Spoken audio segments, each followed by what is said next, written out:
Bonjour, je m'appelle Claire Bolduc et aujourd'hui, on fait découvrir la portion nord du territoire témiscamien à Mathieu Maudoui.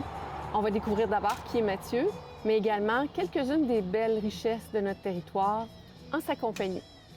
On est aujourd'hui au restaurant Le Rendez-vous des 15, ici à Notre-Dame-du-Nord, où on va déguster une excellente poutine. Bonjour Mathieu. Bonjour Claire. Ça fait longtemps que tu es arrivé au Témiscamingue? J'ai commencé à visiter le Témiscamingue au mois de mars.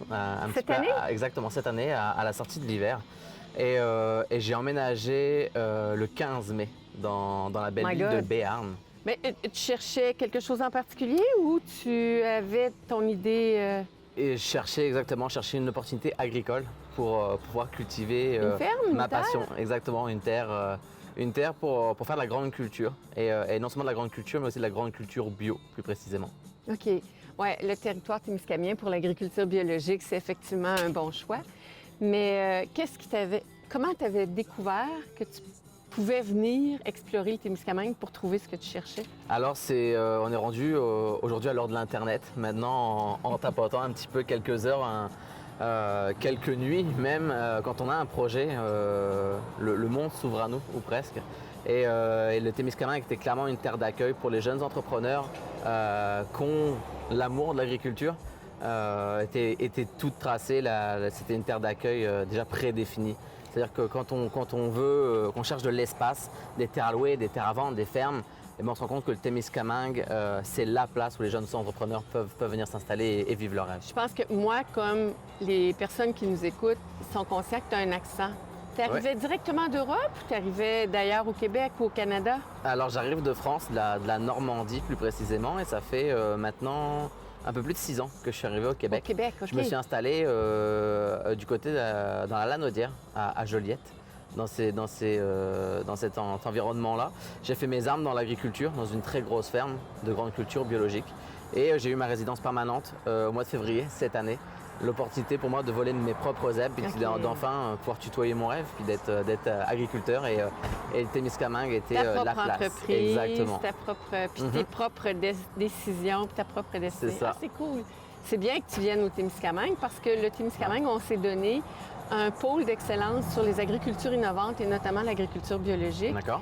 Et un des endroits que je te ferai découvrir aujourd'hui est associé à tout le travail qu'on fait sur le pôle d'agriculture biologique. Génial. C'est l'Université du Québec en Abitibi-Témiscamingue qui est installée ici à Notre-Dame-du-Nord. Je vais faire découvrir cette unité de recherche-là qui travaille à devenir un campus. On est vraiment fiers, comme Témiscamiens, qu'il y ait cette installation-là chez nous puis qu'on puisse bénéficier de ça chez nous. Autrement, les grandes cultures que tu comptes produire, c'est quoi? C'est des céréales, blé, orge, avoine, maïs? Alors, cette année, j'ai commencé par faire du canola, des pois jaunes et de l'avoine.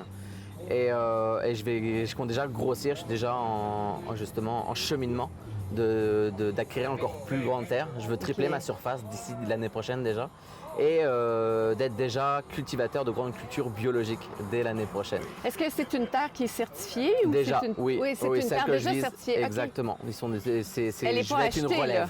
Non, pas encore. Okay. C'est un processus. Les jours sont comptés. Le secret? C'est ça, exactement. C'est quelle ferme? Je ne peux pas vraiment en parler en ce moment. Je vais garder ça un petit peu secret, mais rien n'est officiel. Mais avec grand plaisir, je pourrais communiquer ça une fois que tout est signé et enregistré. Ça, c'est le fun. Moi, comme préfète, je suis très contente d'entendre que, comme préfète et comme agronome, parce que je suis agronome, comme mon conjoint, on est content d'entendre que des fermes de belle envergure, déjà certifiées bio, trouvent de la relève. Alors ça me fait vraiment plaisir, mais je veux te dire, on s'en vient au Témiscamingue, on regarde partout dans tout ce qui est disponible sur Internet, mais encore.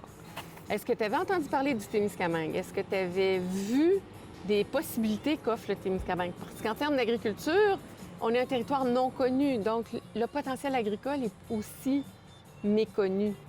Je suis entièrement d'accord avec toi dans le sens où on parle toujours de l'Abitibi-Témiscamingue, rarement que du Témiscamingue. Puis quand on vient de Joliette, je pense que quand on vient sur la rive sud du Saint-Laurent, c'est un peu des régions du Nord. C'est des régions où je pense qu'on est fermé quelque part, où où quelque part rien ne peut pousser, où on peut juste faire justement de l'agriculture d'élevage comme les bœufs ou encore de la production laitière où on fait du foin. C'est un peu l'image qu'on a quelque part du sud.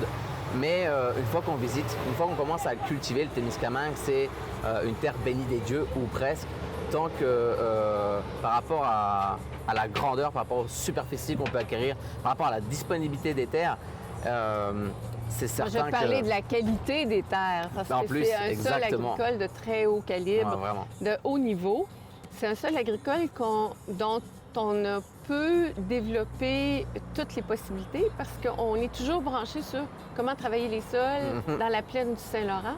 Et ici, on a des sols issus de lacs glaciaires. Alors, on a 2 formations de sols complètement différentes. D'où l'intérêt pour nous de travailler avec notre Université du Québec. C'est un cadeau que d'avoir cette université-là chez nous. C'est certain. Et tu auras peut-être vu qu'il y a beaucoup de camionnage qui circulent ici. C'est Notre-Dame-du-Nord, c'est une plaque tournante de la circulation entre l'Abitibi, l'Ontario, le Témiscamingue. C'est aussi une des découvertes que je vais te proposer ici à Notre-Dame-du-Nord cet après-midi. C'est une entreprise phare du Témiscamingue. C'est un des piliers industriels du Témiscamingue. C'est Témisco, l'entreprise qui est ici à Notre-Dame-du-Nord. Et Témisco est associé à toute l'industrie du camionnage parce ils se sont spécialisés dans la fabrication de remorques. Alors, autant l'université que Témisco, c'est des incontournables ici au Témiscamingue. Et puis quand tu me parles d'agriculture, l'université, quand on entend tout le camionnage, Témisco, j'espère que j'aurai bien d'autres découvertes à te faire faire ici. Mais est-ce que tu penses, toi, sur ta ferme, amener des pratiques ou amener des cultures qu'on n'a pas encore vues ici au Témiscamingue? Je te le dis tout de suite, il y a déjà un vignoble. Non, le vignoble, c'est pas dans mes projets, mais je vais essayer d'amener le savoir peut-être un petit peu européen qu'on a en termes de machinerie, comme des pratiques pour culturelles. Le travail du sol, oui. Exactement, pour le travail du sol, pour faire des travaux simplifiés, combinés, des choses comme ça. Mais en termes de culture, le Témiscamingue, pour le moment, même si on voulait faire du maïs grain, c'est très compliqué et on le sait.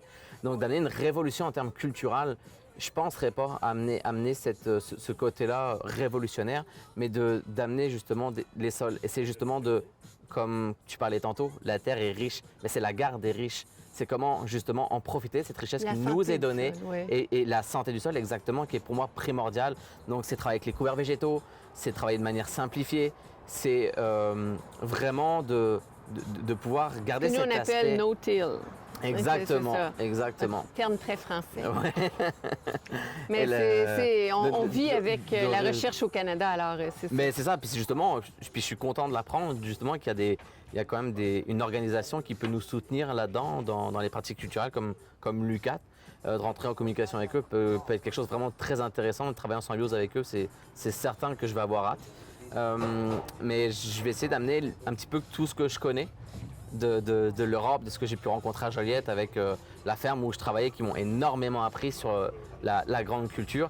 C'est de prendre toutes ces meilleures choses-là avec ce que les contraintes, si je peux dire, climatiques du Témiscamingue peuvent nous apporter dans l'agriculture, soit comme par les froids un petit peu plus précoces au Québec, justement le printemps un petit peu plus tardive, d'essayer d'exploiter au maximum tout ça. Là, Est-ce que, comme comparaison de zone climatique européenne, tu me dis que tu viens de la Normandie. Exactement. Alors, la Normandie, c'est quand même pas le sud de la France. Non, c'est vraiment plutôt pas. Le nord, c'est plutôt même... Le nord-ouest, oui. C'est ça. Et comme comparaison climatique, qu'est-ce que tu ferais entre la Normandie et le Témiscamingue? Le Témiscamingue, je pense que c'est déjà beaucoup moins pluvieux que la Normandie. La Normandie, c'est quand même... c'est vrai. C'est vraiment très, très pluvieux. Souvent, c'est la pluie qui vraiment nous bloque un peu dans la culture des champs, mais on n'a pas d'hiver. C'est-à-dire que nous, quand il fait moins 2 degrés en Normandie, 1 ou 2 fois dans l'hiver, on sait comme plus quoi faire, on bouge plus. Là. Que ici, au Témiscamingue, alors je ne l'ai pas encore eu la chance de rencontrer l'hiver témiscamien, mais je suis quand même déjà de là depuis 6 ans au Québec. Fait que je le connais un petit peu, je commence à le connaître. Les cultures à partir du 15 novembre, 1er décembre, à quasiment au 1er avril, on est comme quasiment Oh, ben, 5, je vais 5 à t'instruire. 5 mois. Je vais t'instruire. 15 novembre, c'est très rare qu'il y ait encore du monde dans le champ. Exactement. Très, très rare. Ici, là, mois d'octobre, ça devient la limite. Puis en avril, il faut qu'il fasse très beau pour qu'on rentre dans les champs. C'est fin avril, début mai où les travaux des champs reprennent. Il faut avoir un automne exceptionnel pour qu'en novembre, il y ait encore du monde dans le champ. Souvent, les gens, les travaux qui ont tardé en raison des conditions climatiques, s'ils ne sont pas faits à l'automne, on va les faire le plus tôt possible au printemps parce que c'est vraiment... et ça abîme les sols, le travail d'automne tardif, le travail tardif d'automne. C'est dur sur les sols. Donc tu me demandais tantôt ce que je ferais différent. C'est sûr qu'en termes de culture, en France et en Normandie, c'est très facile de faire des cultures d'automne. On a toujours du beau temps. On peut semer du blé, je vais exagérer, mais début décembre. Le blé d'hiver, exactement. On peut le semer jusqu'à décembre. Puis si on a des très belles récoltes, puis on parle de récoltes, ça va être 7, 8, 9, 10 tonnes à l'hectare. Là. C'est énorme. Okay. C'est des rendements qui sont 2,5 fois, 3 fois supérieurs à celles du Québec en général. Et donc moi, c'est sûr que par rapport à ça, je vais plutôt me concentrer sur vraiment des cultures de printemps. Okay. Vraiment des cultures de printemps, là où... Qui te permettent de performer. Exactement, de performer, puis d'être sûr. C'est-à-dire que c'est toujours un pari, hein, les cultures les cultures d'hiver. On arrive au printemps, on a l'impression que c'est beau, puis finalement, il y a des places congelées, des places plus humides. C'est pour moi, en tant que jeune entrepreneur, c'est toujours un peu plus compliqué. Parlant d'hiver, depuis 6 ans que tu es au Québec, au Canada, au Québec, tu fais quoi l'hiver? As-tu développé un attrait pour les sports d'hiver? Ben exactement. Motoneige? Moi, j'adore ski. Non, je suis pas un... Non, raquette ski? Plus, exactement. Vraiment plus ski. Vraiment, vraiment. L'hiver, on a quand même des infrastructures qui nous permettent aussi de faire du soccer en salle, du tennis, badminton. Et puis moi, cet hiver, par rapport à ça, justement, je voulais découvrir un peu l'aspect des mines et en venant habiter au Témiscamingue, ça va me permettre de découvrir cet aspect que j'avais vraiment de curiosité. Okay. Je vais être responsable, chef d'équipe du déneigement de la mine Malartic cet hiver. Donc j'ai signé un contrat avec eux du 1er novembre au 31 mars. Donc une semaine sur 2, je me suis même loué un chalet là-haut pour profiter justement de ce secteur-là. Avec mon collègue Martin Ferron, qui est préfet, il est maire de Malartic et préfet de la MRC de la Vallée de l'Or. Mais ça, c'est super. Puis il y a quand même des centres de ski intéressants autour. Mais je comprends le travail d'hiver, je comprends très bien. Mais découvrir le monde minier, c'est un monde en soi. Et c'est loin de l'agriculture. Et Malartic, c'est une des plus grosses mines à ciel ouvert en Amérique du Nord. Alors, c'est quand même pas banal. Là. Non, hein? Passer de la norme de Joliette, où il n'y a pas de mine, à une terre au Témiscamingue et un travail dans une mine, ça fait un saut dans le temps, je dirais. Exactement, c'est dans l'existence. Quand on a 35 ans, on peut se permettre justement de bouger, puis de croquer la vie à pleines dents, puis d'essayer d'être ambitieux. Puis c'est ça, je pense que c'est vraiment ça que le Témiscamingue permet, c'est comme l'ambition. Puis j'avais vu un petit reportage sur une ville qui est juste à côté de Berne, à Lorrainville, où justement la dame de la fromagerie de Lorrainville disait tout simplement, puis c'est un peu sa dernière phrase dans son reportage, qui disait « Ici, tout est possible ». Puis depuis que j'y suis là, vraiment, c'est la sensation qu'on a. Puis je peux le répéter en ayant vécu le sentiment de, effectivement, on sent qu'ici, tout est possible. Ici, on peut beaucoup, vraiment. On peut réaliser beaucoup de choses. Parce qu'on part pas d'acquis déjà, on doit construire chacun des acquis qu'on a. Mais on construit bien. On a une population inventive et créative. Ça m'a toujours frappé du Témiscamingue. Puis il y a vraiment des gens formidables qui accueillent les nouveaux arrivants. On a un carrefour jeunesse-emploi extrêmement performant. C'est fou. Comme je peux parler de Marion et de Marie qui travaillent là-bas. Elles sont vraiment géniales, ces deux femmes en or. Moi, j'ai pris la poutine traditionnelle. Toi, tu as pris l'italienne. Mais la poutine, c'est un mets typiquement québécois. Et si tu te promènes au Québec, tu étais à Joliette, tu as certainement entendu les gens dire l'origine de la poutine, c'est à Victoriaville, l'origine de la poutine, c'est à Drummondville, l'origine de la poutine, c'est... La poutine, c'est un mets québécois. Et on aime. J'ai même vu quelqu'un commander de la poutine en France, puis les gens nous ont demandé comment la faire, et elle était excellente. Alors, mais c'est typiquement québécois. J'aurais dit toujours copier, jamais égaler. C'est ça. C'est excellent. Tu me fais découvrir ta région, tu me fais découvrir la poutine, Claire. Tu me disais tout à l'heure que tu étais préfète du Témiscamingue. Oui, je suis préfète. Ça fait combien de temps exactement? Je suis à mon 2e mandat. C'est le préfet ici au Témiscamingue est élu par l'ensemble de la population. Tous les citoyens peuvent voter pour élire le préfet ou la préfète. J'ai un premier mandat de 2017 à 2021. J'entame maintenant, ça fait presque un an que je suis dans le 2e mandat à la préfecture. Un préfet, la MRC, la municipalité régionale de comté, a des responsabilités supramunicipales. Ça veut dire que toutes les responsabilités qui touchent plus d'une municipalité, qui interpellent plus d'une municipalité, peuvent être assumées par la MRC. L'aménagement du territoire, l'orientation des utilisations, des enjeux comme les matières résiduelles, globalement sur le territoire, comment on les gère, c'est géré par la MRC. On est actif aussi dans tout ce qui concerne là, la mise en valeur du territoire et la reconnaissance du territoire, la promotion. Donc, on n'est pas le patron des municipalités. Puis je tiens à le rappeler parce que les gens pensent souvent, on pourrait dire à une municipalité comment agir. C'est pas le rôle d'une municipalité régionale de comté. Une MRC, ça s'occupe de la cohésion entre les municipalités sur un territoire donné. Et c'est ce à quoi on travaille. Maintenant, on s'implique en culture, on s'implique en loisirs, on s'implique dans les événements, on s'implique en promotion, on s'implique en développement économique, bien sûr, parce que tout ça touche plus d'une municipalité. Tous les enjeux qui touchent plus d'un milieu deviennent un peu la responsabilité de la MRC. D'accord. Et en conséquence, c'est un rôle politique que j'aime beaucoup, qui est à un niveau, c'est à un niveau local, mais c'est à un niveau... Moi, j'ai toujours énormément de respect pour les maires et mairesses, les élus municipaux, parce qu'ils ont à cœur et ils ont le mandat de s'assurer du bien-être quotidien des citoyens. Nous, on est un niveau au-dessus de ça, dans le sens où on s'assure de la cohésion dans les actions entre les municipalités, dans les objectifs qu'on porte tout le monde. Alors, c'est un peu ça mon rôle.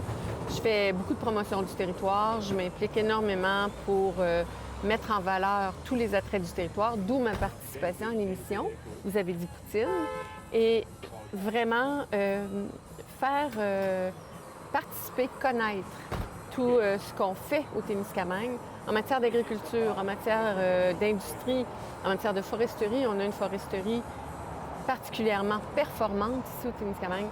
Moi, je prends ce rôle-là très à cœur. Très à cœur. Tu me parlais justement de ton background d'agronome.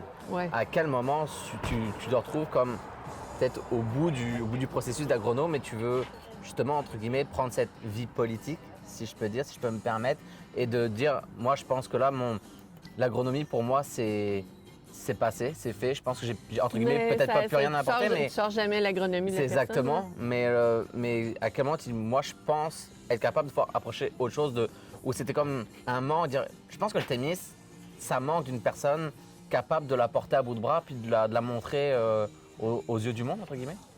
C'est ce que je fais, mais l'agronomie, moi j'ai commencé en politique par l'agronomie. Je suis devenue présidente de l'Ordre des agronomes du Québec. OK, déjà. Et ça m'a amenée à être présidente de l'organisme Solidarité rurale du Québec. Et c'est porter le monde rural, défendre le droit des ruraux à être différents, le droit de développer leur prospérité à même les différences qui les caractérisent. Ça a été mon travail pendant 10 ans. Alors, ça devenait naturel que je m'implique en politique et je trouvais que le milieu MRC, milieu municipal supralocal, milieu des municipalités régionales de comté, permettait de vraiment bien mettre en valeur l'expérience que j'avais, les compétences que j'avais développées, puis de bien servir le Témiscamingue. Alors, c'est comme ça que c'est arrivé en politique, mais depuis 1995, je suis impliquée dans la dynamique politique de notre territoire et du Québec. L'agronomie, c'est quelque chose... On mange 3 fois par jour. Comme être humain, comme Homo sapiens, on mange 3 fois par jour. L'agronomie, c'est la science qui sert à nourrir le monde. On aura toujours besoin des agronomes et de la capacité des agronomes à développer les façons de faire pour nourrir le monde 3 fois par jour. Moi, ça me fascine ce qu'on peut faire avec l'agronomie. Ça me fascine où on peut arrêter. là où on peut aller. Multitude de possibilités. Et moi, comme je disais tout à l'heure, j'arrive au Témiscamingue en tant que jeune entrepreneur, en tant que néo-agriculteur.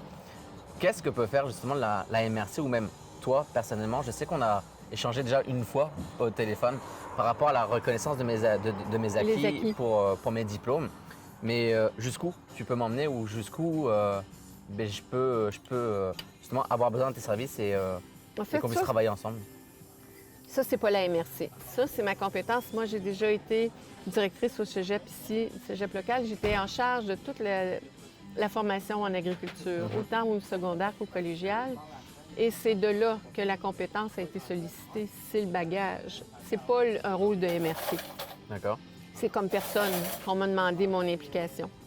Dans ce contexte-là, c'est une implication personnelle. De parler à une personne que je connais qui peut faire évoluer un dossier. Très bien. Mais au-delà de ça, la MRC, elle va soutenir le développement des activités de formation agricole, comme de d'autres types de formations. On parle de formation des infirmières ou de la mise à jour des infirmières immigrantes. On va parler de toutes les formations dont les industries ici ont besoin, que ce soit en mécanique, que ce soit en chauffage, calorifugage, que ce soit en plomberie, en électricité. On va accompagner, appuyer toutes les démarches des maisons d'enseignement pour déployer ces projets-là de formation. D'accord. Mais l'implication personnelle dans ton dossier, c'est une implication personnelle dans ton dossier du fait de mon bagage avec mon ancienne vie au cégep. Très bien. Une vie antérieure quand j'étais au cégep. Ça vient pas de... Là où on va pouvoir t'aider, c'est tout le support qu'amène la MRC dans le développement des projets de recherche de l'UQAT. Je répète l'endroit que je te présenterai dans quelques minutes. C'est excellent. Oui, hein?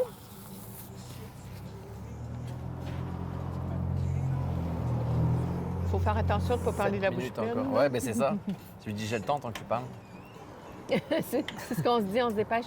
Mais la poutine, c'est difficile, la poutine, à digérer parce que cet après-midi, il faudrait être attentif à ne pas s'endormir. Je pense pas que je vais m'endormir avec toutes les belles régions, la belle région que tu vas me faire découvrir, les beaux endroits. En étant captivé, c'est difficile de s'endormir, j'imagine. Moi, j'ai choisi... Parle-moi où tu m'emmènes. Oui, j'ai choisi de te faire découvrir le secteur nord du territoire.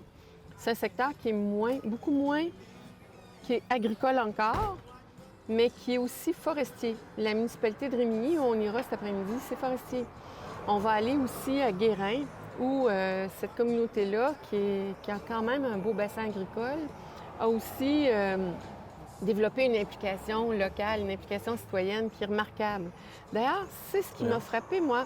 Je suis arrivée ici en 1980. On était ici pour 3 ans, mon conjoint et moi. On est toujours là.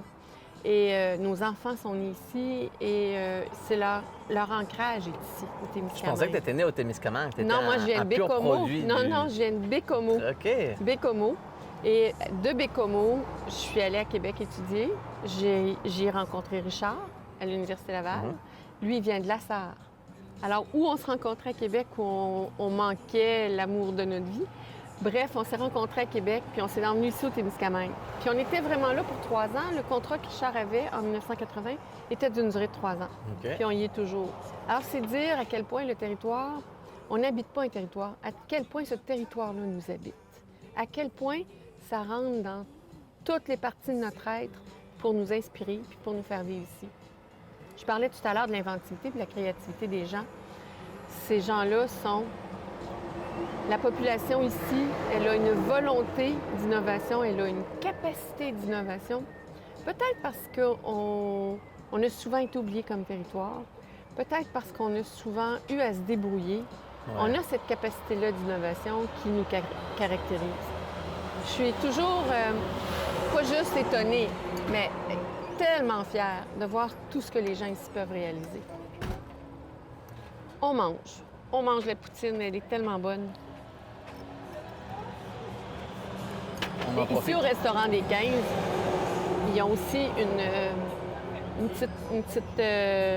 un local juste à côté. Ils font de la crème glacée. On aura un bon dessert. Génial, j'ai hâte. Oui.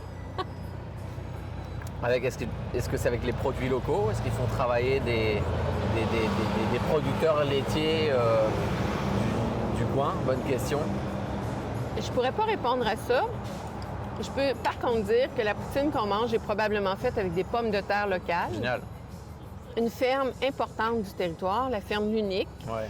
qui est à Saint-Eugène, produit des pommes de terre et c'est le deuxième plus gros producteur de pommes de terre, probablement au Canada. C'est une entreprise très importante et les pommes de terre qu'on trouve sur les comptoirs d'épicerie, dans les restaurants, ça vient de chez L'Unique. Ça vient de la ferme L'Unique, de Jean-Luc Barry et Nicole Maheu. Très bien. Je trouve que c'est important que les restaurants promouvoient puis comme permettent aux gens au quotidien de faire découvrir les produits. C'est comme, je pense que c'est la base d'une région. C'est qu'on doit consommer la région avant que... l'importation et l'exportation, c'est toujours important, c'est certain. Mais moi, même en tant que nouvel arrivant, en tant qu'agriculteur, je trouve ça important dans les restaurants. On goûte le territoire. On veut défendre notre territoire, mais on le veut au quotidien, on y vit. Puis comme tu dis exactement, on veut le goûter. Matin, midi et soir, on respire notre territoire. Mais on parle souvent que le vin, on parle du terroir quand on parle du vin. Le produit qui traduit le plus un territoire, un endroit donné, c'est la vigne? C'est le miel. Ah! C'est le miel. Parce que le miel, c'est les plantes naturelles indigènes pour une grande majorité de la production de miel. On est habitué avec le terroir dans les appellations et dans la façon de parler du vin, mais le produit qui traduit le plus un territoire, c'est le miel. Moi, quand je voyage, peu importe où, au Québec, en Ontario, aux États-Unis, en Europe, c'est du miel que j'achète pour goûter le territoire. Les fromages sont intéressants, c'est vrai. Le vin, c'est délicieux, c'est excellent, mais le miel traduit le territoire. On va manger parce qu'on a bien des endroits à découvrir aujourd'hui. Puis beaucoup d'endroits qui vont te parler de c'est quoi notre territoire. Je les ai choisis sur le plan culturel, je les ai choisis sur le plan industriel, je les ai choisis sur le plan naturel. Beaucoup d'endroits qui vont te dire c'est quoi notre territoire témiscamien. Génial. On mange. J'ai hâte de finir et de découvrir ça. Merci énormément.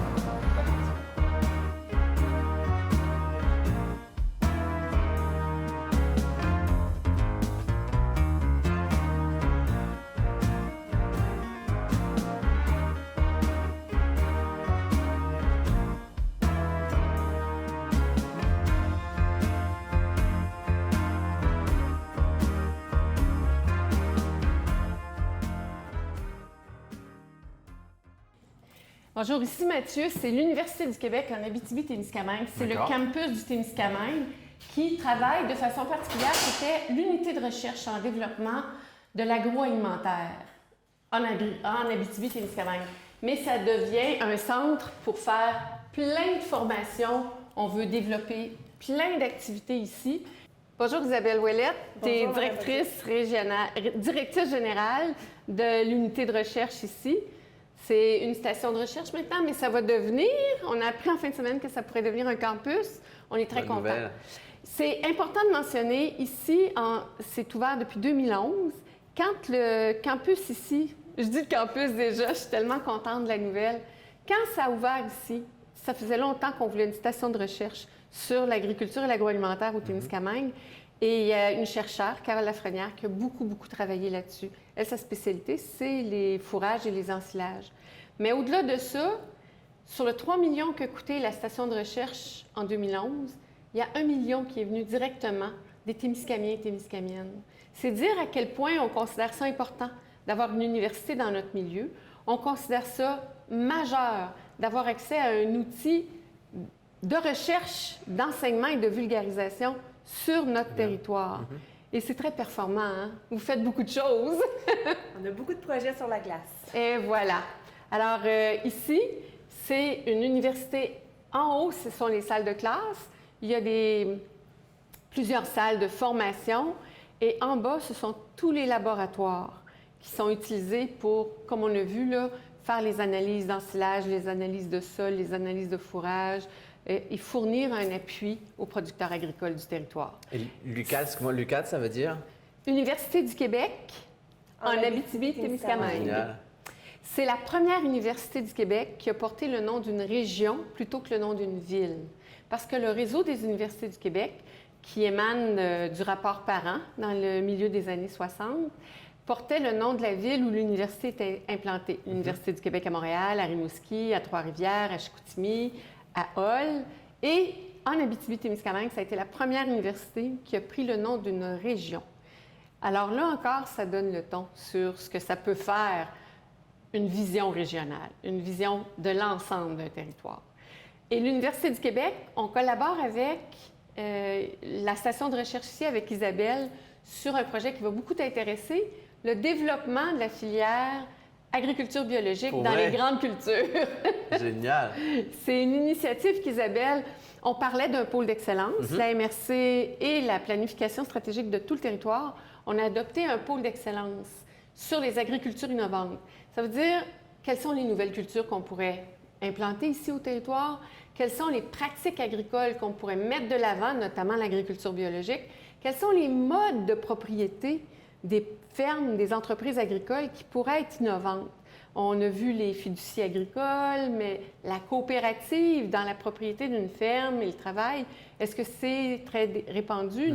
Comment on peut multiplier ou diversifier les modèles agricoles?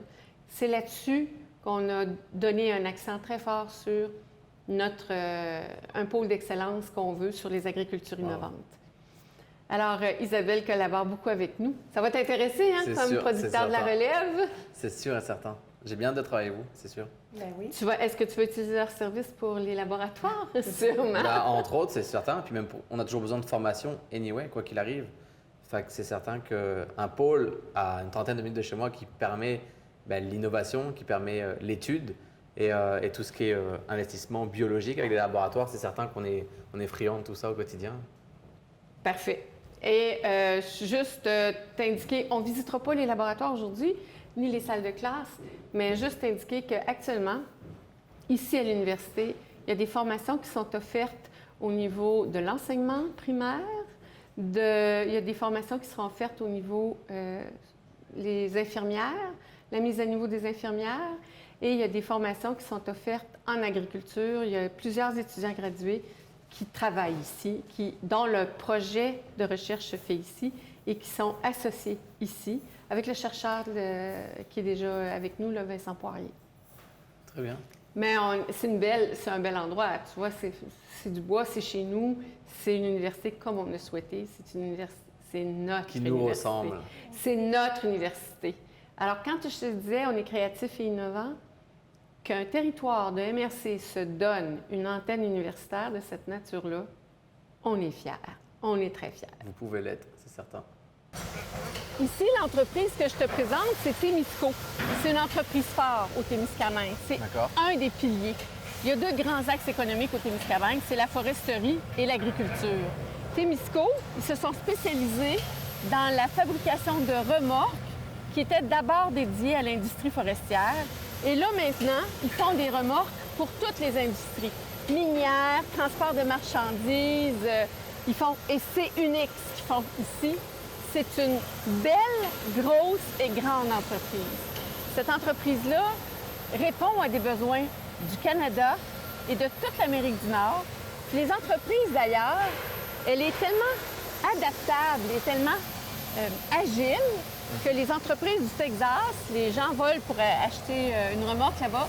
Puis au Texas, leur dit nous, on fait pas ça. Va voir Témisco au nord, c'est eux autres qui font ça. C'est mondialement connu. C'est mondialement connu. C'est plus difficile de transporter des remorques outre-mer, mais partout en Amérique du Nord, cette entreprise-là performe. C'est un peu moins de 200 employés actuellement. C'est comme tu peux le voir, beaucoup de soudeurs. C'est beaucoup de travail. Ils font la découpe pour faire la remorque.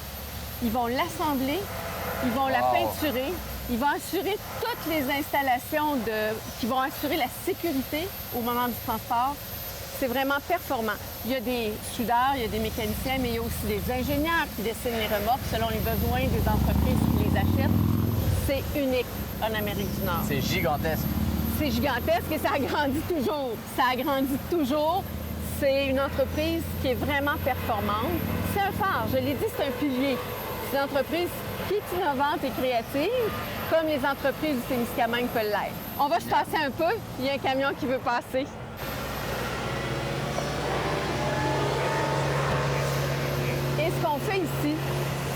vraiment de haut de gamme. C'est des produits manufacturés, des remorques de haut de gamme. Alors, c'est vraiment unique. Haut de gamme, c'est aussi pas juste en termes de finition, c'est en termes de sécurité, c'est en termes de technologies qui peuvent être installées. C'est vraiment unique. Ça, une entreprise comme ça, là, quand on veut promouvoir un territoire, c'est vraiment une entreprise à montrer. Quand ça a commencé, juste te dire, quand ça a commencé, c'était une petite shop. Une petite shop avec 3 personnes dedans. Qui ont déjà C'est parti de rien. C'est parti de rien. Le fondateur vient de décéder, c'était Ghislain Lemire. Puis lui, là, c'est un soudeur de génie. C'est un gars de tête.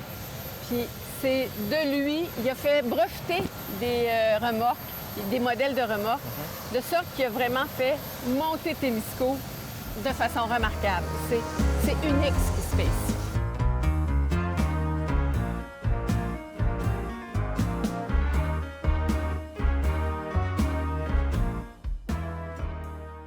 Pascal, c'est quoi la marchandise que vous proposez à la clientèle ici? Écoute, avec la fourrure, là, les possibilités sont infinies, mais c'est surtout bottes, chapeaux, mitaines, les classiques, là, foulards. Mais tu sais aussi, il y a des articles de décoration. Écoute, je te dis des sacs à vin. Claude puis Martine, ils développent beaucoup de nouvelles choses justement avec la fourrure. Mais je te dirais, si l'idée est faisable, on le fait. Vous le faites? Oui, beaucoup de sur-mesure aussi. Des doudounes, juste, tu sais, la petite veste juste en fourrure, ça pourrait se faire aussi? Oui, ça peut aller même jusqu'au... Si t'as froid l'hiver prochain, tu viens. C'est pas compliqué. Jusqu'au collet, manteau, c'est infini. C'est unique. C'est unique, c'est pas juste unique au Témiscamingue. Je pense que c'est assez unique. En Abitibi-Témiscamingue, il n'y en a pas beaucoup au Québec. Il y a d'autres fabricants d'articles de fourrure, mais vraiment, moi, la fourrure, je trappe l'animal. Je tanne, je traite la peau ici, puis je fais la confection. Il n'y a rien qui sort vraiment. Ouais, génial. Dans les autres compagnies, les autres vont aller faire tanner ailleurs. OK. Toi, c'est de A à Z. Oui, on récupère le plus de viande possible, le plus de... Quand je tue un animal, je fais le maximum que je peux avec. 100% local, 100% Témiscamingue. Oui, Pas de mieux. Mais plus que 100% local, pas de perte, pas de gaspille. Non, c'est ça. Ça, c'est impressionnant. Oui. On peut aller voir? Oui. Le castor, c'est un animal... Ça, c'est le castor. C'est le castor. Oui, c'est OK. du castor, ça. C'est un animal abondant qu'on a. Puis ça, le castor, le prix a beaucoup chuté. Ça, c'est dramatique. Ça, c'est du renard. Du renard, oui. Ça a chuté dramatiquement. Puis moi, j'essaie de ramener ça Parce que le Canada a été ouvert à cause de la peau de castor. À cause de la peau de castor, c'était les chapeaux de forme. Mais oui! C'est le feutre de castor qui était brisé. Mais ça, c'est beau, là. Aïe, aïe, Ouais, aïe, aïe, ça, aïe. c'est des idées de décoration. Ouais, Ouais. c'est le typique chapeau de... Québécois. On en a. C'est vrai!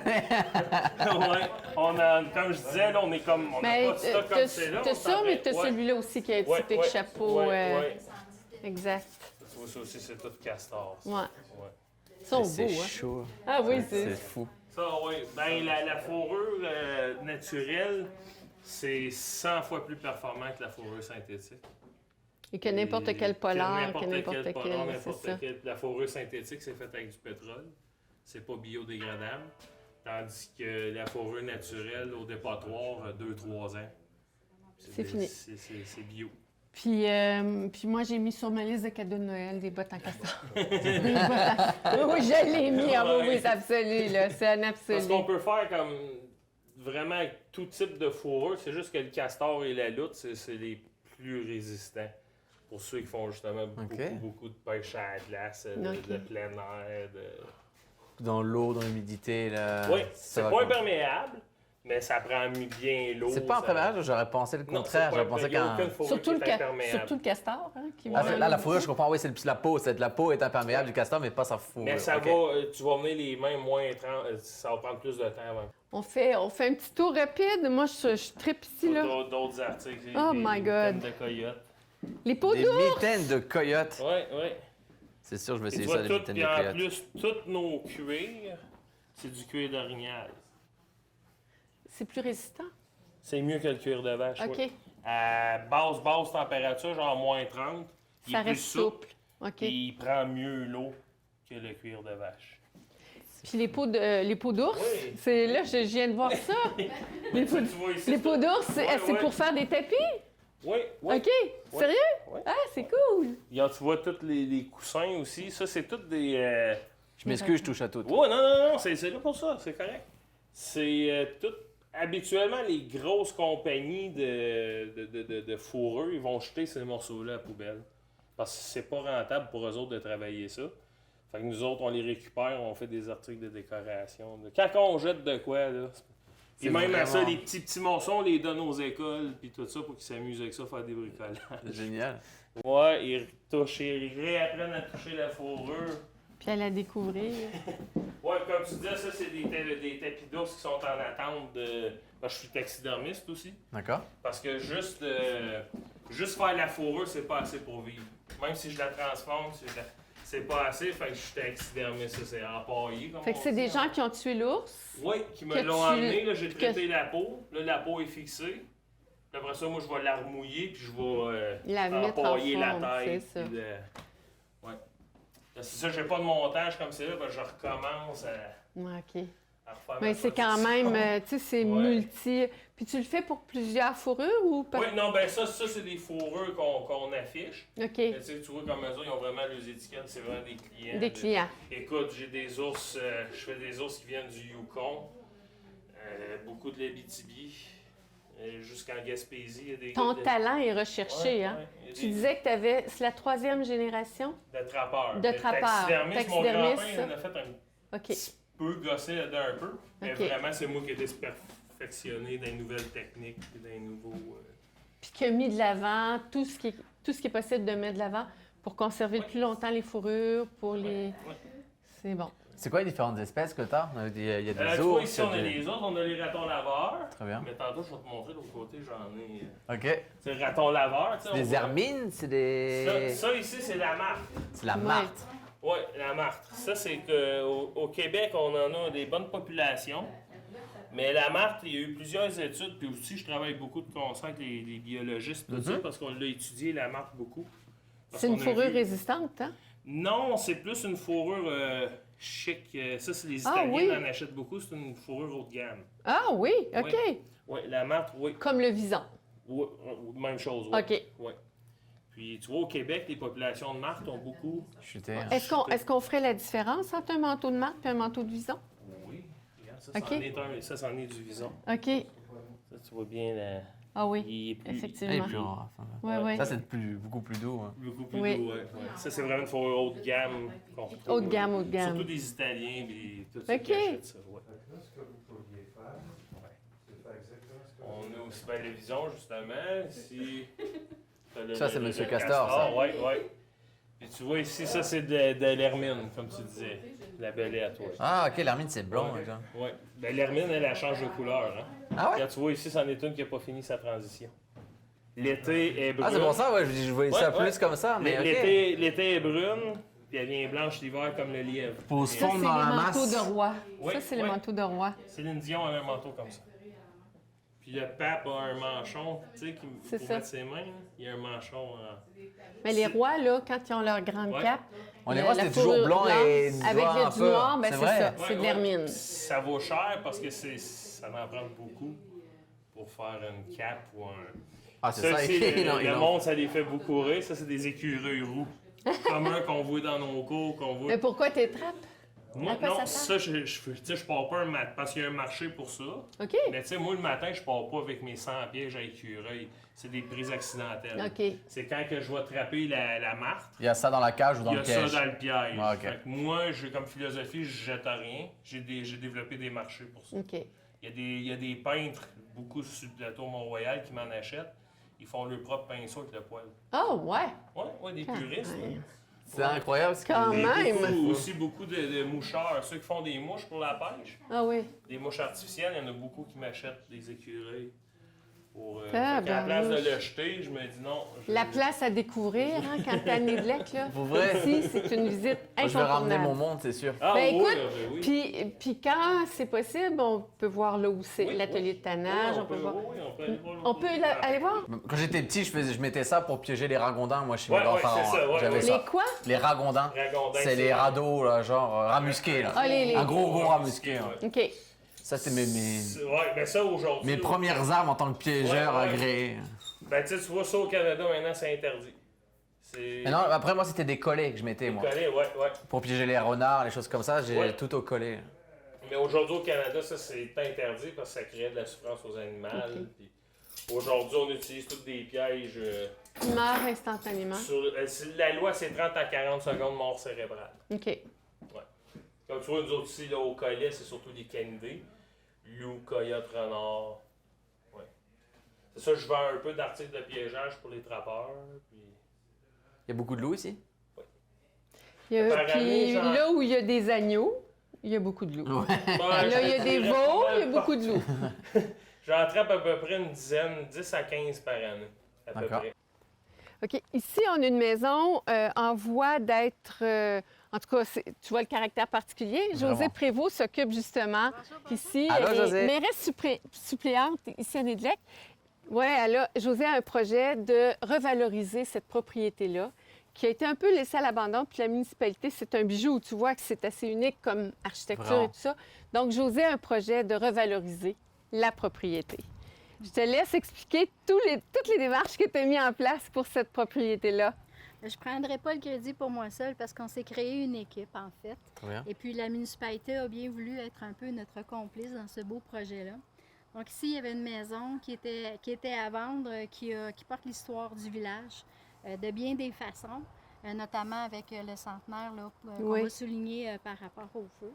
Donc, on s'était dit que ça serait bien si, dans le village, ici, on pouvait profiter de ce beau bâtiment-là pour revaloriser l'histoire de la municipalité, de tout ce qui s'est passé, puis éventuellement que ce lieu-là aussi devienne un lieu d'accueil, d'hébergement, d'offrir des petits services. De rencontre, un lieu de rencontre, Ah hein, oui, c'est ça. définitivement. Évidemment, toujours avec comme base l'histoire du village, bien sûr, de ses habitants, mais aussi de la région. Donc, on s'est rassemblés comme ça, une équipe. Il y a des gens qui sont sur le conseil. La municipalité de Nédlec s'est portée acquéreur de cette demeure-là. Et puis nous, ben, le comité de valorisation et de développement de Nédlec, on se rencontre, puis là, on est en train d'échafauder des plans pour pouvoir le rénover, cet endroit-là. Le puis mettre en valoriser. valeur Tout vraiment à parce fait. que ouais, il est unique. Mais José a parlé tout à l'heure de la commémoration. Le village de Nédlec a connu il y a 100 ans, en octobre 1921, 1922, ben oui, il y a 100 ans. En octobre de 1922, il y a eu un grand feu ici qui est parti de l'Ontario, qui a couru jusqu'ici, qui a détruit 52 maisons du village de Nédlec. Il y a 52 familles qui ont tout perdu en 1922. Puis dans la nuit, il s'est mis à neiger dans la soirée. Puis au lendemain de cette nuit-là, tout ce qui restait par terre, c'était de la cendre, de la neige avec plein de cendre dedans. Les propriétés avaient brûlé, sauf le bureau de poste et l'église. Puis c'est ce qui est arrivé, la municipalité, pour souligner l'événement, va faire une commémoration cette année en octobre, mais elle a planté 52 arbres dans la municipalité pour commémorer les 52 familles qui avaient tout perdu dans cet incendie-là. Et dans le... Et si on fait un peu de pouce là, sur l'histoire du centenaire de cet incendie-là, M. Darvaux, quand l'incendie a ravagé la municipalité, ça faisait 2 semaines que sa maison venait d'être terminée. Wow. Donc, mais pour les 2 années qui ont suivi, en fait, ce qu'il a fait, c'est que c'était un constructeur de fenêtres et de portes et tout ça. C'était un menuisier. Donc, son atelier n'avait pas été brûlé. Donc, lui et sa famille ont vécu dans l'atelier en hébergeant M. le curé. Et ce que ça fait, c'est qu'il a aidé à reconstruire le village. Et quand le village a été reconstruit, bien là, il a reconstruit sa demeure. Alors, comme vous pouvez voir, c'est écrit 1925 en haut. C'est ça que j'avais demandé, C'est l'année de construction. Oui, C'est l'année de la construction. La deuxième. La deuxième, mais elle a été construite sous le même modèle que la première, style Queen Anne, victorien. C'était des gens quand même qui étaient, on pourrait dire, là, de l'époque, étaient assez bien nantis, mais ils travaillaient. En moyen, oui. C'est ça, il y avait. Mais c'est vraiment. C'est une facture qui est unique au village aussi, évidemment, cette maison-là. Et d'ailleurs, ce matin, j'ai rencontré une descendante de M. Darvaux. Et puis, elle me disait, M. Darvaux avait 4 filles, puis il l'appelait, ces filles-là étaient surnommées les princesses du village. Donc, parce qu'elles vivaient dans un château. Alors, c'est pour ça que maintenant, on colle l'étiquette de Château Darvaux à cette demeure. Wow. C'est vrai que c'est la première chose qu'on remarque quand on traverse le village. Là, elle est immanquable, cette maison. Bien, c'est unique, en tout cas. C'est vraiment... Il n'y en a pas d'autres pareils. Hein, c'est ça. Un joyau de plus au Témiscamingue. Ici, Mathieu, c'est le parc de génération de Nédlec, où les aînés, mais tout le monde peut venir faire des exercices. Et là, ce qu'on va arriver, je t'ai parlé des commémorations du centenaire du Grand Feu. Là, on a des cabanes d'oiseaux qui reproduisent la caserne de pompiers et l'église, la première église de Nédlec qui a été reproduite. Explique-nous qui l'a fait, comment ça s'est fait. C'est notre artisan Michel Ayotte qui a développé un talent incroyable pour nos petites cabanes à hirondelles. Parce qu'on est reconnu ici à Nédlec qu'on aime beaucoup les hirondelles. D'accord. Et si vous vous promenez dans le village, vous allez voir, il y a toutes sortes de petites cabanes. Et nous, on a fait une demande spéciale à M. Ayotte de nous faire fabriquer des cabanes que pour la journée de la commémoration du grand incendie, qu'on puisse vendre des billets pour autofinancer cette journée-là. Donc, celle-ci, est faite sur le modèle de la première église de Nédlec. Et Qui n'a pas brûlé lors du grand incendie. c'est celle-là, Josée, qui n'a pas brûlé. C'est ça. Et ici, c'est vraiment l'œuvre artistique de M. Ayotte sur La la caserne de pompiers où il a inscrit 1922, mais il n'y avait pas de caserne à ce moment-là. Mais c'est un clin d'œil qu'on voulait faire. Donc, la vente de billets va permettre de gagner ces petites cabanes? Ça va être... ça. OK, génial. C'est ça, OK. c'est ça. Combien les billets? J'en Ouais. veux 150. Moi, je vais être sûre de gagner la cabane d'église. On Elle n'a est super pas fixé belle. encore OK. formellement les prix. On est toujours en élaboration là, du projet jusqu'au 1er octobre, qui va être la journée... Où vous soulignez vraiment cet événement-là. Oui. Ça commence par une messe en début d'après-midi. Avec, en après-midi, c'est des jeux d'antan qu'on essaie de reproduire, avoir une ambiance d'antan. On devrait aussi avoir un conteur qui nous raconte l'histoire orale du grand incendie avec les anecdotes que nous avons. Parce que ça a été écrit, cette histoire-là. Mais là, ça va être une Ça va être tradition compté. orale. Ça n'a pas été écrit tant que ça. Non? José OK. a fait beaucoup de recherches. José étant notre L'agent de adjoint. développement. Oui, c'est ça. Puis José a fait beaucoup de recherches et il n'y a pas tant de choses écrites que ça. Hein, OK. José? Il y a beaucoup d'histoires au niveau de Delivery. Eux ont plus... Une commémoration vraiment. C'est ça. Ils sont vraiment plus outillés au niveau des écrits sur l'événement qui s'est passé du côté de l'Ontario. Nous, ici, à Nédlec, on n'a pas tant d'écrits sur l'événement, mais c'est ça, on veut quand même aller chercher, c'est ça, ce côté oral-là, c'est important pour nous. On veut que les gens ressentent ce qui s'est passé. On veut que ça soit un peu comme un petit cocooning là, autour du feu avec grand-maman, grand-papa qui raconte une histoire. C'est pas tant important que l'événement soit raconté avec exactitude. Ce qu'on veut, c'est vraiment L'ambiance, c'est ça. l'ambiance, l'histoire populaire, mais on va tout de même avoir une ligne du temps. Donc, on devrait installer dans notre sentier écologique, si la température nous le permet, on va avoir une ligne du temps, puis ça va relater le feu par étapes. OK. Donc, comment c'est Quand c'est déroulé le feu, parti quand c'est Delivery, parti pourquoi c'est parti, jusqu'au c'est moment ça. où OK. c'est venu mourir à Nédlec. Donc, on va refaire une ligne du temps pour déterminer ça. Mais on veut vraiment le côté plus strict, véridique, comme on a de Delivery, parce qu'on a quand même les informations de eux, ils nous les ont partagées. Puis on va avoir le côté plus traditionnel de chez nous, donc les gens qui vont raconter ce qui s'est passé. On a réussi quand même à avoir quelques anecdotes de la culture populaire. OK. Et la ligne du temps va demeurer dans le sentier écologique. Parce que Après. notre sentier il est à voir. Il est en développement perpétuel. Ça vaut le détour. Puis, oui, ça vaut le détour. D'ailleurs, c'est le slogan de la municipalité ici. Oui. Nedlec, ça vaut le détour. Ah oui. Parce que la route passe à l'extérieur du village. Alors, comme slogan, c'est Nedlec, ça vaut le détour. J'espère que tu m'emmènes le visiter. Bien, on est ici, là, à Nedlec, c'est là qu'on est. Mais au-delà de ça, il faut savoir aussi que il y a beaucoup, le grand feu, je pense que ça vaut la peine de le souligner. C'est parti de l'Ontario, ça a traversé les épisodes climatiques ou les grands feux, ça ne connaît pas les frontières. Ça a traversé, puis quand on dit qu'il est venu mourir ici à Nedlec, c'est vraiment... les gens se sont rassemblés dans l'église, ça c'est l'histoire populaire. Les gens se sont rassemblés dans l'église, puis ils se sont mis à prier, puis le feu a arrêté à Nedlec, puis il n'a pas brûlé l'église. Fait que ça fait partie Oui, de... c'est ça. Ça fait partie de l'histoire ou de la... On a des des légendes qui entourent ça. Une famille qui nous dit que son terrain, parce qu'on le ferme, son terrain, il y a le fond du terrain, c'est de la glaise. Et il y a une partie où il y a de la terre noire. La terre noire, ça brûle. Oui. La glaise, ça brûle pas. Et on voit où le feu a arrêté sur cette terre-là. Vraiment, c'est incroyable. Oui, oui, oui. Alors, c'est à découvrir. Si tu ne sais pas quoi faire le 1er octobre prochain, c'est la commémoration. C'est ça que j'allais demander, les fameuses dates pour mettre ça à mon agenda. Le 1er octobre.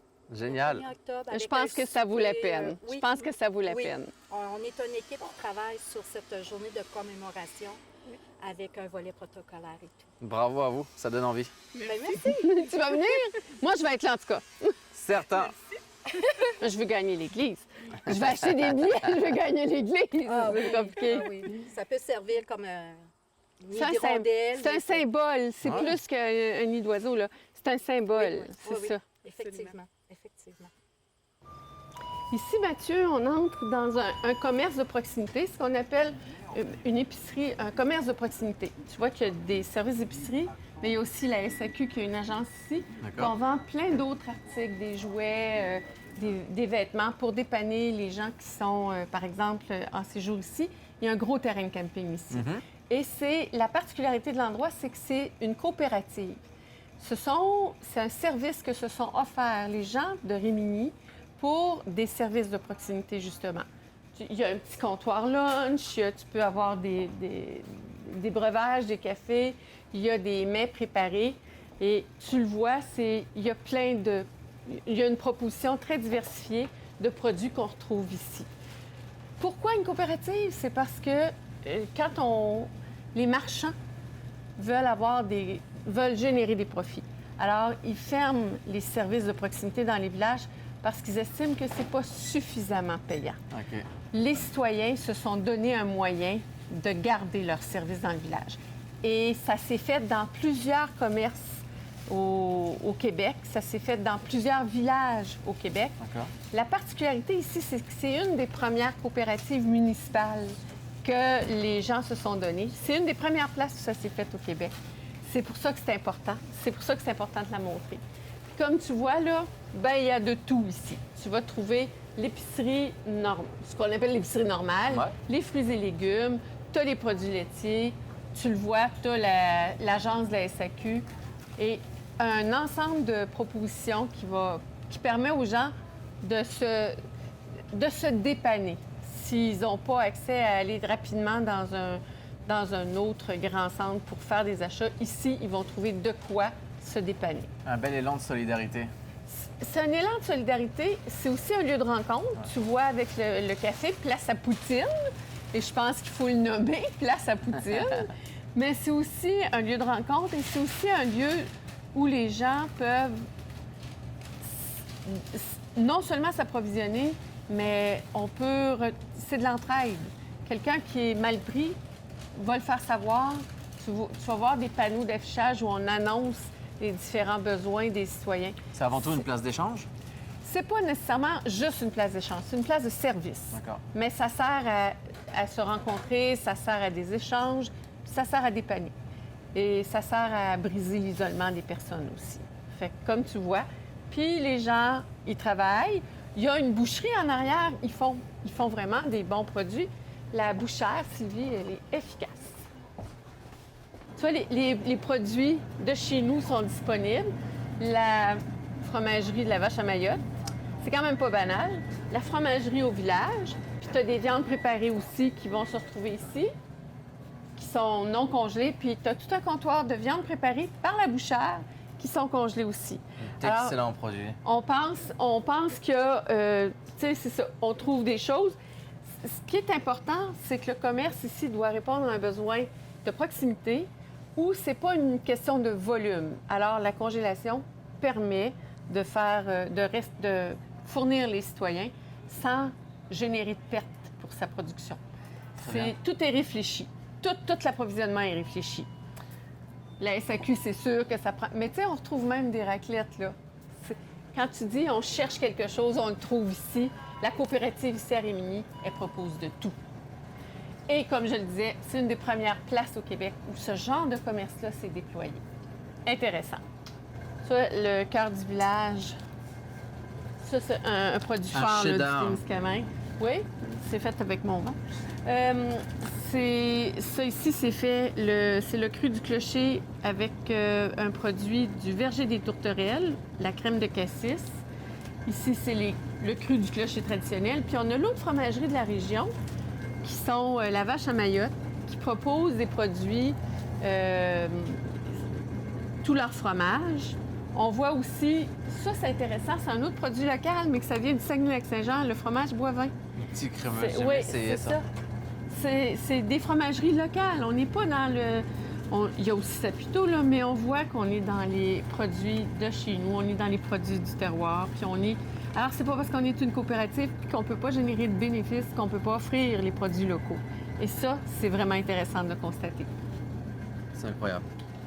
En avant, il y avait les légumes de l'Éden Rouge, qui est la ferme, qui est une ferme séricole située à Saint-Bruno-de-Guigue. Saint-Bruno.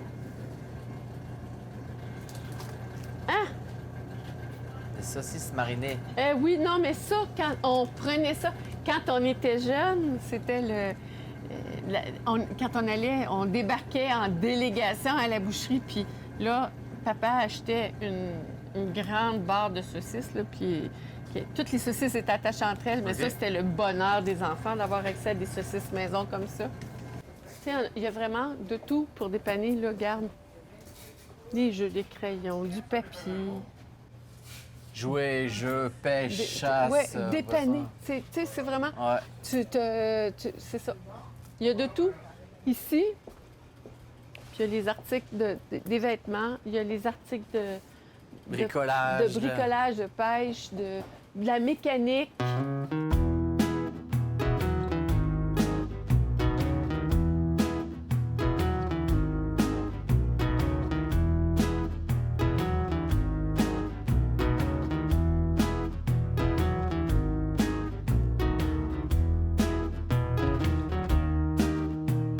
Ici, Mathieu, ce que je vais te montrer, c'est quand une municipalité, quand les gens décident de se développer, OK? Ce que je voulais montrer, c'est la marina qu'il y a ici. C'est la municipalité qui a développé la marina. Il y a les fins de semaine, c'est plein. On est mercredi aujourd'hui. Les fins de semaine, ici, c'est plein. Les gens viennent de Rouyn-Noranda, le lac, ici, le lac des 15, c'est un très grand lac. D'accord. Plus de 100 km². Wow. Et c'est aussi un des lacs réservoirs d'Hydro-Québec. Donc, il y a beaucoup d'eau. Il y a beaucoup d'endroits où on peut aller. C'est pas habité tout le tour des berges. Il y a beaucoup de zones où il y a des chalets. D'accord. Mais tu vois, c'est la municipalité ici qui a développé la marina, puis qui développe de plus en plus de services pour la population. Il y a un parc. On va passer tout à l'heure devant le parc. La municipalité ne laisse rien passer d'opportunités pour développer son milieu. Bravo à eux. Ben oui, parce que c'est pas toujours facile. On est dans des petits milieux, c'est ça, on est dans exactement. des communautés rurales. Ici, c'est une municipalité essentiellement forestière. Les gens trouvent les façons de mettre en valeur les attraits de leur territoire. Ils trouvent les façons de développer des éléments propres à leur ville, à leur village, qui leur permettent de se développer, d'être attractifs, puis d'avoir d'offrir de la diversité à leurs citoyens. On était à Nedlec tout à l'heure et on a peut-être fait environ une vingtaine de minutes, 25 minutes de voiture à travers les bois. C'était magnifique avec certains lacs. Et on est encore dans le Témiscamingue? On est sur le Oui. bord de l'Abitibi? Ici, on est aux limites du Témiscamingue. D'accord. Et quand on sort de Rimini, qu'on continue, on va atteindre les limites de Rouyn-Noranda, la ville MRC. Rouyn-Noranda, par rapport au Témiscamingue, c'est différent. Rouyn-Noranda, c'est une ville qui s'est regroupée avec toutes les communautés rurales autour. Donc, c'est une grande ville avec plusieurs quartiers ruraux maintenant et elle a aussi les pouvoirs de MRC. D'accord. C'est particulier OK. à Rouyn-Noranda. Ici, au Témiscamingue, les municipalités sont autonomes et il y a une municipalité régionale de comté, une MRC, qui agit supralocalement avec des enjeux qui sont rejoignent plus qu'une municipalité. Rouyn-Noranda joue les deux rôles dans ce contexte-là. D'accord. Et ici, on est vraiment aux limites du Témiscamingue.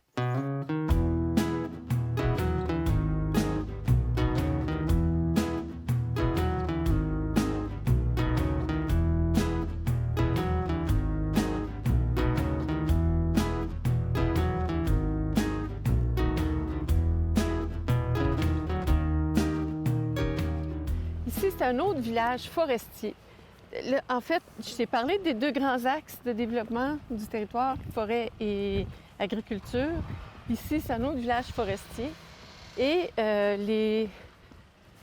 la foresterie est plus ce qu'elle était. Ça prend plus autant de bûcherons, ça prend plus... Puis là, les bûcherons étaient aussi agriculteurs. Donc, ça change. Les gens développent d'autres façons d'offrir les services à la population, d'autres façons d'intervenir. Ici, à Guérin, les gens ils ont développé un musée sur l'histoire de la région, l'histoire de leur village, qu'on va aller visiter. Puis, il y a un petit service de... Ça s'appelle une popote. OK. Puis c'est un OBNL qui, depuis plusieurs années, offre des repas à la population ici. Fait qu'on est là, à la popote. Génial. Ouais. Allons voir ça.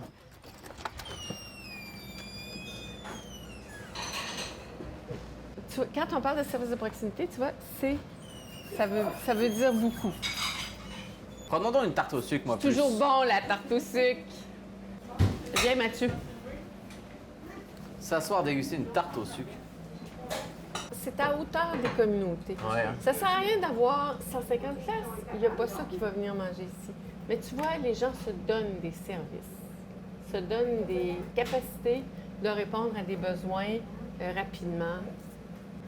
C'est un OBNL soutenu par des bénévoles. Puis la bouffe est bonne. Donc, c'est eux qui cuisinent? C'est des Ouais. gens achetés? Bonne question. Oui, Ça va bien, vous? oui, ça Oui. va bien. Oui. Vous faites le tour des Grands-Ducs. Là, ça. ben, Presque. c'est pour le secteur nord. Puis OK. je vous présente Mathieu Mondoui, Enchanté. Ah, bonjour. qui est un nouvel arrivant ici. Il est arrivé au mois de mai. Il OK. s'est installé à Béarn Ah, parce OK. qu'il va reprendre une entreprise agricole. C'est de la belle relève agricole. Ah, ben c'est bon, Alors ça. ici, c'est Monique, l'âme Enchanté, derrière, le Ouais. resto dépanneur, comme je l'ai dit tout à l'heure, le resto dépanneur Souvenir d'antan. Ben, c'est la Société du patrimoine qui gère les deux, le musée Et le resto de D'accord. C'est un OBNL, hein? J'avais dit une coopérative Oui, oui. à un moment donné dans un Ici, reportage, mais c'est un OBNL. Non, ben oui, pour les deux, pour l'association. Oui. Mais le resto, c'est une entreprise d'économie sociale. OK. Alors, tu vois, j'en ai même encore à apprendre. Puis, j'expliquais qu'il y a des gens qui travaillent bénévolement ici. Il y a des gens qui sont payés, Oui, puis il y a des c'est ça. gens qui travaillent bénévolement. Oui, il y en a deux qui travaillent bénévolement, puis il y en a deux gars aussi. Fait qu'on est quatre là, qui travaillent bénévolement. Très bien, bravo à vous. Oui, pour offrir un service à la population. Tu sais, quand tu y penses, là, ça, c'est de la vraie solidarité. Ouais, hein. Quand on dit souvenir d'antan, là, ça, c'est de la solidarité que les communautés rurales ont connue et ont maintenue. C'est magnifique. Ce qui était bon ici aussi, c'est qu'on n'a pas été fermé à cause de la pandémie. On a toujours été ouvert. là. Parce Ah, que... génial. Pour le dépanneur. Merci. Merci Ben oui, beaucoup, pour le c'est très gentil. dépanneur. Puis il y avait... Ah, merci! Génial. Puis est-ce que vous continuiez à offrir des repas ou vous faisiez seulement des repas à emporter? Mais Durant la pandémie? Non, durant la pandémie, on n'avait pas, c'était juste pour sortir. Là. OK. Je veux dire, quand on n'avait pas le droit. Là. Ouais, OK. Ensuite, quand on a eu le droit, après ça, Ça a réouvert. Sauf qu'on ne peut pas avoir des repas comme d'habitude, dans ça, des repas familiales qu'on avait avant. Je fais comme toi, Claire. Tu mets toute Oui. la crème dessus? Oh oui, ah oui, moi je mets la crème, puis j'en mets même Double. 2. Oui. OK. Moi, je vais m'arrêter à un.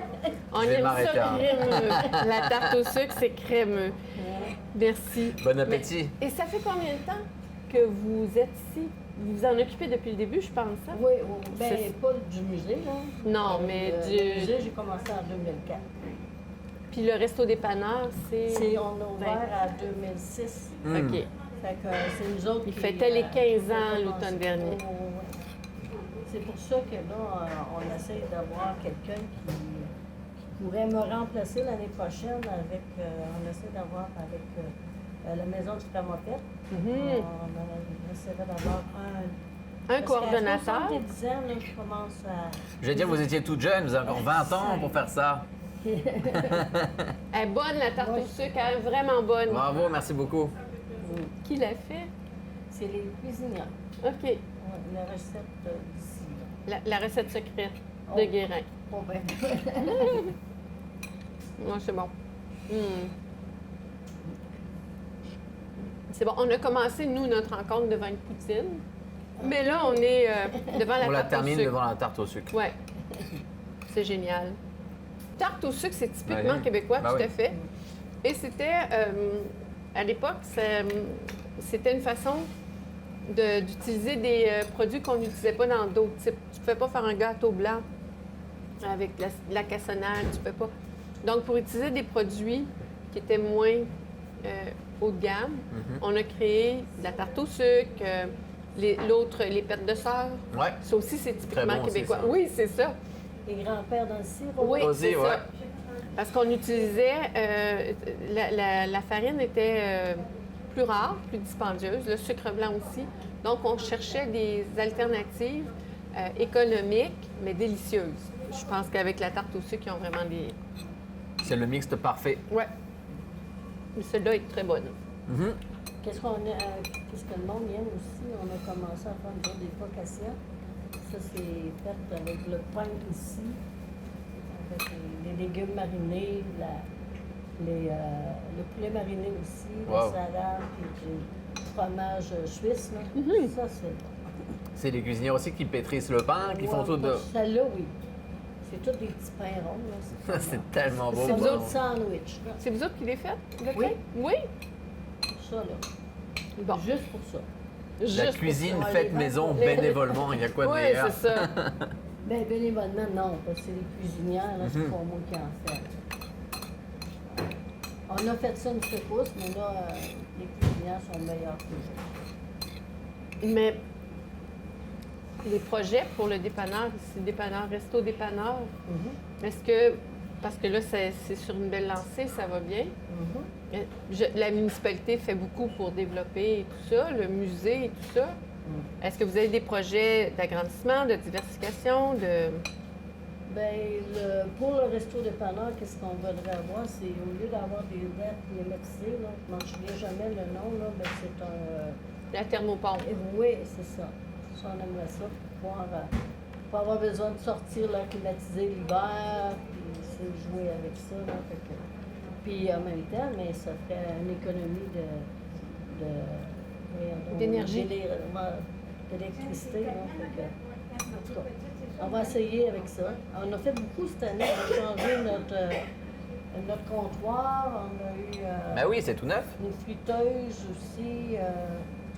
Beaucoup de choses qui ont été faites. L'énergie qui est mise pour maintenir un service à la population, c'est toujours fascinant.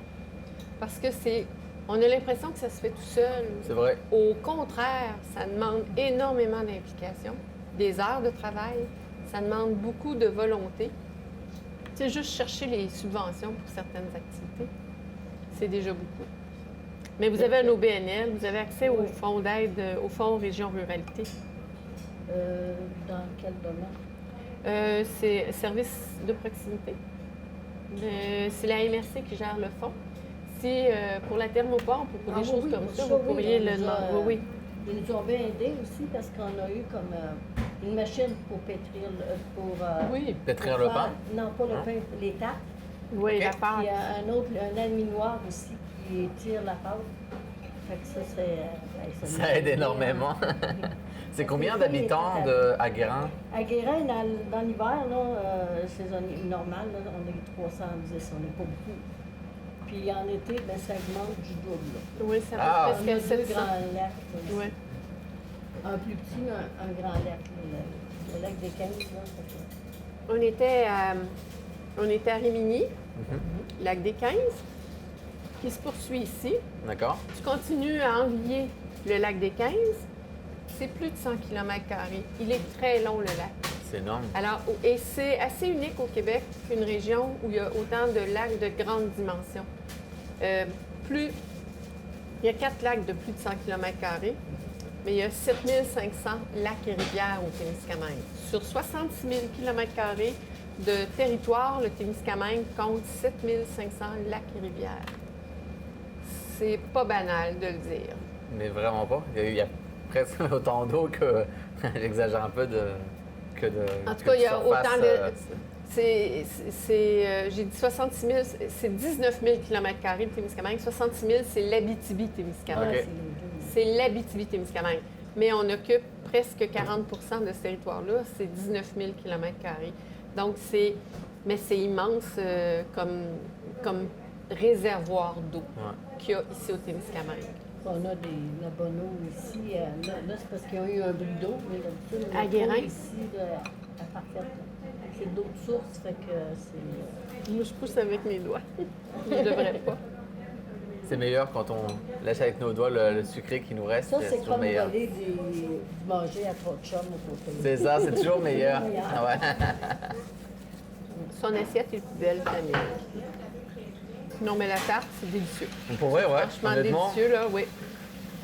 j'en ai mangé quand même pas mal des tartes au sucre, puis celle-là, honnêtement, elle est dans mon top 3. Depuis que t'es certainement. arrivé Ouais. ou depuis que t'es au Québec? Depuis que je suis au Québec en 6 ans, là, j'en ai quand même. Je suis quand même passé à travers quelques tartes au sucre. Et, celle-là, honnêtement, bravo à vous. Oui. En Bravo aux France, cuisinières. En France, les autres, c'est la tarte tatin. Puis... Ben, la tarte tatin, c'est un petit peu différent. Moi, ça vient de ma région, de Avec la des Normandie. pommes, oui, c'est c'est avec ça. des pommes, puis c'est retourné, c'est c'est ça. caramélisé. Mais ça, c'est un de mes desserts préférés avec une boule de glace. c'est- Avec de la c'est ça. crème, on met de la crème aussi. C'est ça la renommée, les autres. Là. Ah ouais, la tarte tatin, c'est sûr que. J'ai toujours voulu l'essayer, j'ai jamais osé. Je serais pas inquiète. Que vous l'essayiez, je serais pas inquiète. Ça prend des pommes spécifiques vraiment pour la cuisson, des choses comme ça. Pour Mais parce aller que au les four. pommes gardent leur forme de pomme, c'est ça. C'est ça, prend des exactement. sortes, C'est pas- Comme ils gagnent une demi-pomme, en fait. Bah, c'est des quartiers de pommes, si vous voulez, qu'on va mettre dans le fond de notre plat. On va beurrer notre plat, on va mettre le fond de pomme, donc après on va mettre de la cassonade, il me semble, de mémoire. C'est de la cassonade. Et après on va mettre une pâte, c'est la pâte vient couvrir le dessus de la, si vous voulez, La des tarte. pommes qui caramélisent au four, mais ça au four. Quand on va retourner notre plat, c'est là que la pâte va se retrouver en dessous, puis les pommes caramélisées vont être sur la tarte. Puis là on ajoute de la crème fraîche de Normandie, de la crème crue, et puis là c'est l'apothéose culinaire. Oui, mais- Ça me fait penser au pudding au chômage. Ça ressemble un petit peu à ça, exactement. Ouais. Pouvoir le servir. ouais. On a forcément des similitudes entre la France et le Québec. Il y a des choses qui se ressemblent, c'est sûr et certain. Mais dans le coin d'Abitibi-Ouest, les gens qui sont arrivés dans les années 30, les villages portent beaucoup le nom d'officiers d'un régiment français. On est dans Roquemort, on est dans Clerval, on est dans ces noms-là, D'accord? Villemontel, tout ça, parce que c'était des noms d'officiers des régiments français. C'est pour dire. Des Est-ce traces qu'on va françaises. faire un tour au musée Avec grand plaisir. après avoir dégusté une formidable tarte au sucre? Ça, j'aimerais vous emmener avant, moi, à la maison du cultivateur. C'est pour ôter un peu le côté religieux, là, avoir le côté agricole, parce que c'est dans le domaine. En plus, là. ça serait formidable. On y va? Avec grand On y va plaisir. pas? Je vous suis, On mesdames. continue. Merci.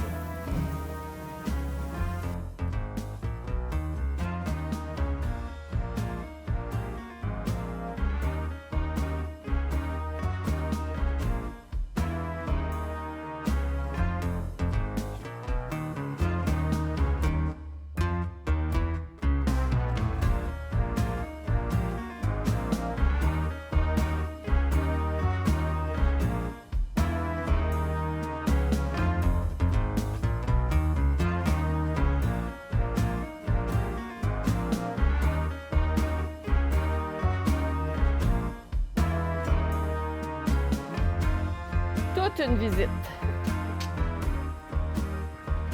Ça, c'est un vrai retour dans le temps. J'espère, Mathieu, que ta ferme sera un peu plus moderne. J'imagine. On l'espère.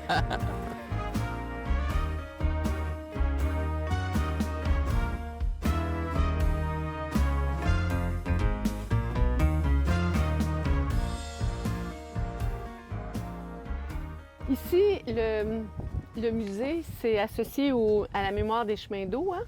Oui. Oui, c'est ça. Fait que... C'est pour ça qu'on voyait la pancarte là, qui en Oui. parle aussi. Parce que la MRC offre un rabais aux citoyens du Témiscamingue, aux citoyens ou citoyennes du Témiscamingue qui visitent les attraits touristiques associés à la mémoire des chemins d'eau. On paye la moitié du prix d'entrée. Ce que ça fait, c'est que ça incite les gens à visiter les attraits touristiques locaux. C'est une aide pour les attraits touristiques et c'est aussi une aide pour les citoyens. La pièce qu'on dépense, elle a servi à plusieurs fins. C'est ça. Puis on en fait la publicité en plus, fait que ça fait aussi une autre action.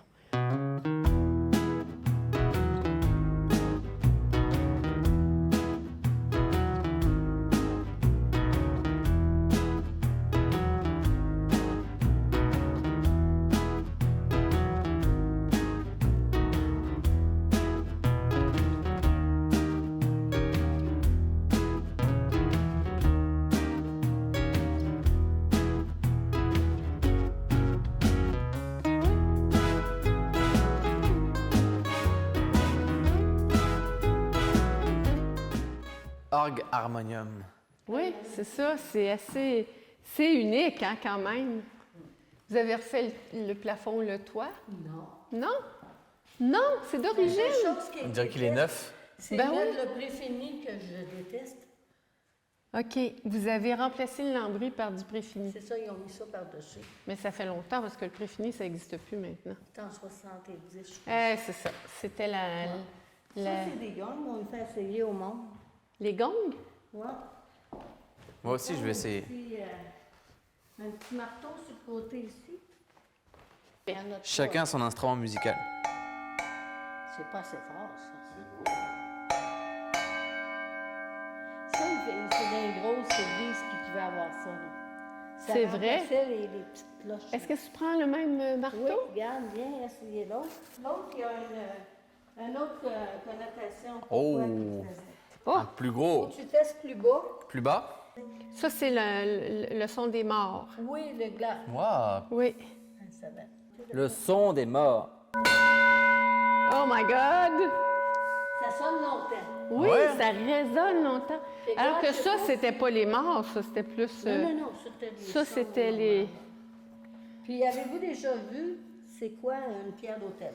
Une pierre d'hôtel? Non, je connais pas ça. Une pierre d'autel, c'est ça. Puis en dedans, là, il y a une petite, Un morceau d'os un morceau d'os ou de vêtements ou n'importe du quoi. Christ. Non, pas nécessairement. pas c'est nécessairement? le patron. OK. Nous autres, c'est pas ça, c'est Ça, c'est Saint-Gabriel. Saint-Gabriel. Fait qu'il n'y avait pas de linge. D'accord. Fait que, c'est ça. Mais, Donc il y a un morceau de Saint-Gabriel. non, d'un autre patron, d'un autre. Là, on s'en va vers le presbytère.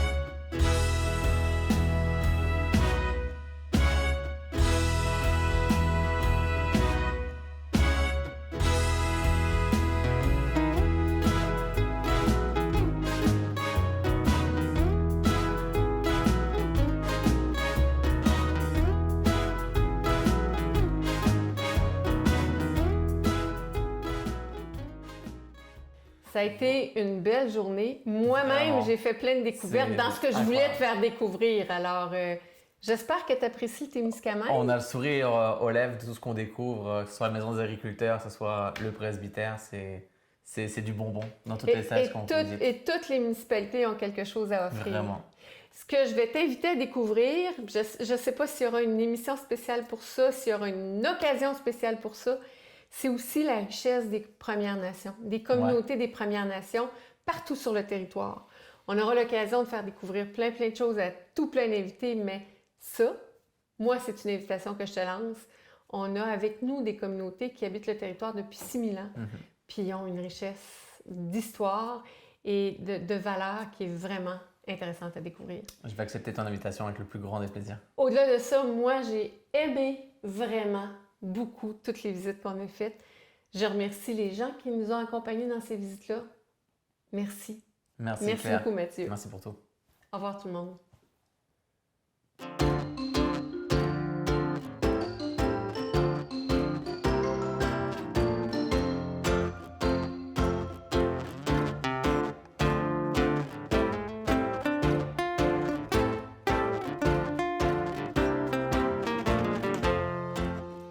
Mathieu, c'est fini. T'as pas besoin de te faire excuser. C'est fini. C'est pas grave la tarte au sucre. C'est fini. Je priais pour en avoir une deuxième part. Ah! Va falloir revenir. D'accord, avec Mais là, plaisir. c'est fini.